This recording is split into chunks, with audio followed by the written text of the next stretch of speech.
Hey everyone, welcome back to Mystifying Miracles. Glad you are here. Today my story is about a 3-year-old that this took place in 2021, and he went missing for 3 days in the woods. And so I'm going to get into his story, so stay tuned.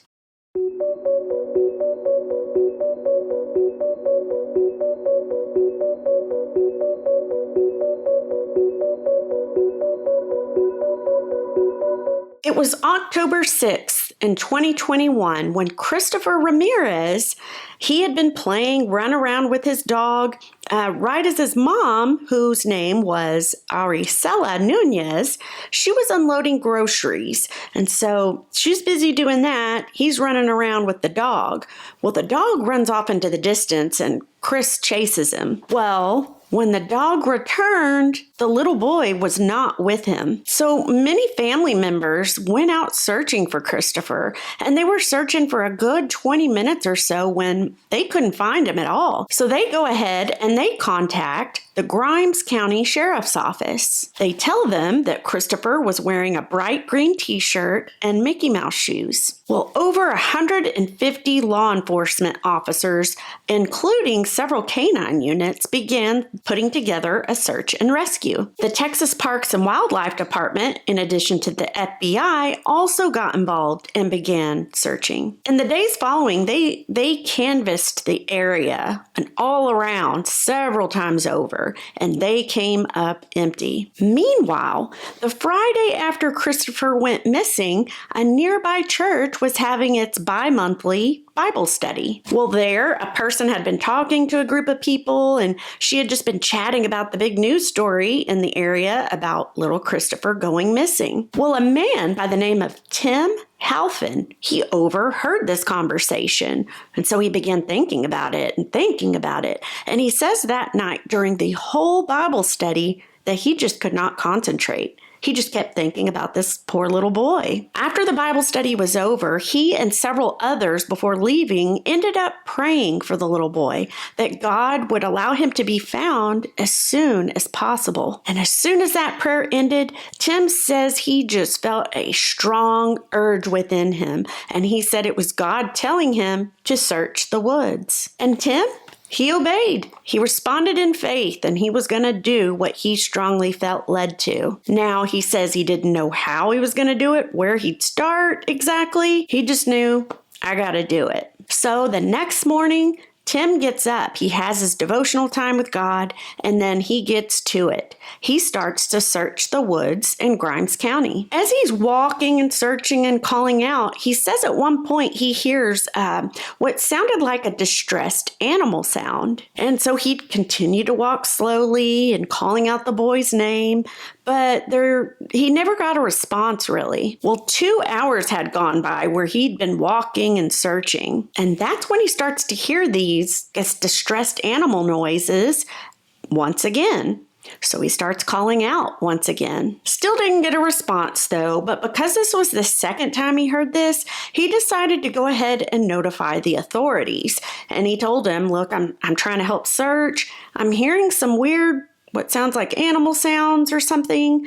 So he could be in the area. So the authorities come out and they join in on the search once again. Tim says he continued to search as well on his own, and he was walking a pipeline and calling out the boy's name when he starts hearing those same noises again. But he said this time he got a response. A quote from Tim from a news station. He says, "Prior to that, I never got a response when I yelled out, but I called his name and he responded.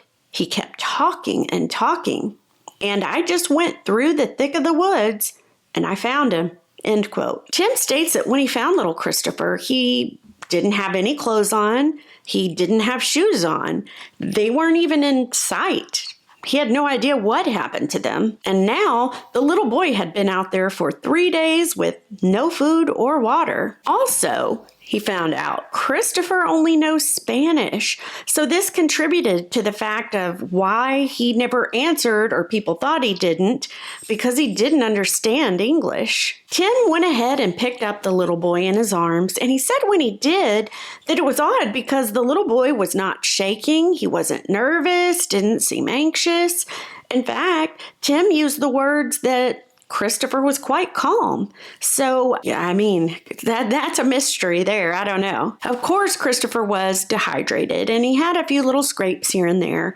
But overall, he was great. He did spend a few days in the hospital. And I mean, it's crazy because the whole community, this whole time, these 3 days he had been missing, the whole community had been praying constantly for this little boy to be found. And once he was found, most of that community attributed it to being divine intervention. A constable by the name of Blake Jarvis gave a quote to a news station after the boy was found, and he says, "If you don't believe in a miracle or believe in God, this is the prime example that miracles do exist, and you'd better have faith and believe in God." End quote. And then one last quote from Tim: "God's still in the business of miracles. When God prompts you to do something, you have to do it." Is that not nuts? Like, especially since this story actually happened in Texas, I can't believe I did not hear about it because that was only a few years ago. Craziness. Also, there's still the mystery, I guess, of what happened to the kid's clothes and his shoes. I saw some reports that kind of hinted towards, well, sometimes that happens like in confusion, like if it's cold at night or, hypothermia situations, things like that. But this was Texas in October. We don't get cold here really very much, so I don't agree with that. But who knows? The important thing is that he was found safe. Let me know what you guys thought about this story, if you'd heard it, or maybe came across any updates that weren't in the story that I didn't find. I'd love to hear it. I hope you guys have had a blessed week, and I hope the rest of your week is just going great. And I just want to thank you so much for watching. I really do appreciate it because it makes me happy to know somebody else is enjoying these stories just as much as I do. So God bless, and I'm going to see you guys for the next one.